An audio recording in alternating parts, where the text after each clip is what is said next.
ဒီနေ့ဘာလို့ပြောချင်တာလဲဆိုတော့ positioning ဆိုတဲ့ကိစ္စလေးကိုပြောချင်ပါ positioning ဆိုတာဘာလဲဆိုတော့ကိုယူထားတဲ့ position ပေါ့နော်ကျွန်တော်တို့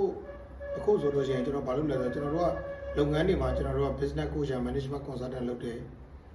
အဲ့တော့ဘာလုပ်လဲဆိုတော့ကျွန်တော်တို့ကကျွန်တော် ownership တွေကိုကျွန်တော်တို့ consultant လုပ်တယ် ownership တွေကို coach လုပ်ပေးတယ်ပြီးတော့သူ့မှာရှိနေတဲ့ management တွေကိုကျွန်တော်ပြန်ပြီးတော့ကြည့်ပေးတယ်သူတို့ကိုကျွန်တော် consultant လုပ်တယ်ပေါ့နော်ဒီဟာလေးလုပ်တယ်အဲ့တော့အခုနောက်ပိုင်းမှာဘာတွေတွေ့ရလဲဆိုတော့လုပ်ငန်းရှင်တွေမှာ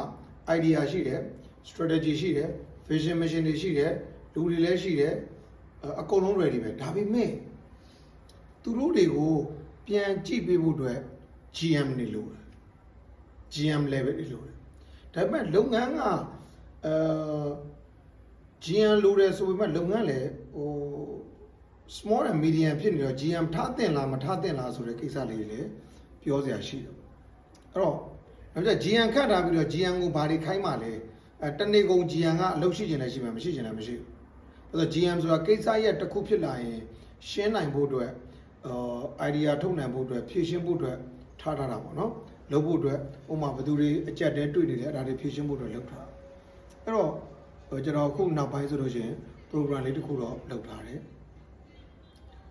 လုပ်ငန်းလိုအပ်ချက်မှာရှိနေတဲ့ positioning ရတယ် consultant မလို့ coach မလို့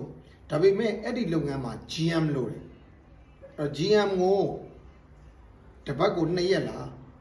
ဒါမှမဟုတ်ဘူးဆိုလို့ချင်း GM ကိုတစ်လကိုဟိုပါပေါ့6ရက်လားစသည်ဖြင့်လိုအပ်မယ်ဆိုလို့ရှိရင်လုပ်ပေးနိုင်မယ်ကျွန်တော်မှာ partner တွေရှိတယ်ကျွန်တော်မှာပတ်ဝန်းကျင်မှာလည်းရှိတယ်ပေါ့နော်ဟိုအများကြီးလဲ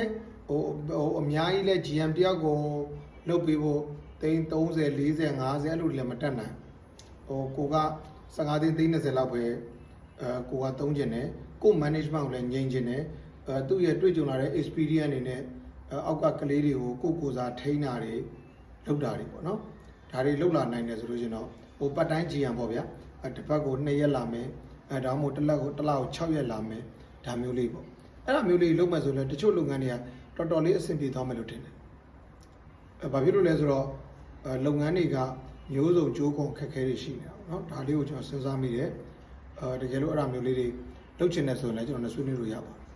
အဲ့တော့ positioning ပေါ့အရေးကြီးတယ်လမ်းမှာသွားရင်လည်းဒါလေးလည်းတတိရတာပေါ့လေနော်โอเคပါတခုခက်ခဲရှိတယ်တခုခုကျွန်တော် ਨੇ ပြောချင်တဲ့စကားပြောချင်တယ်လုပ်ချင်တယ်ဆိုလို့ရှိရင်ရပါတယ်39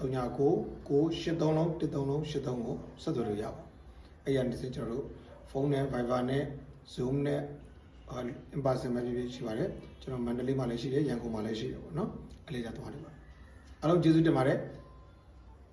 တခုခုအကူအညီလိုတယ်ဆိုလို့ရှိရင်တတိယရတယ်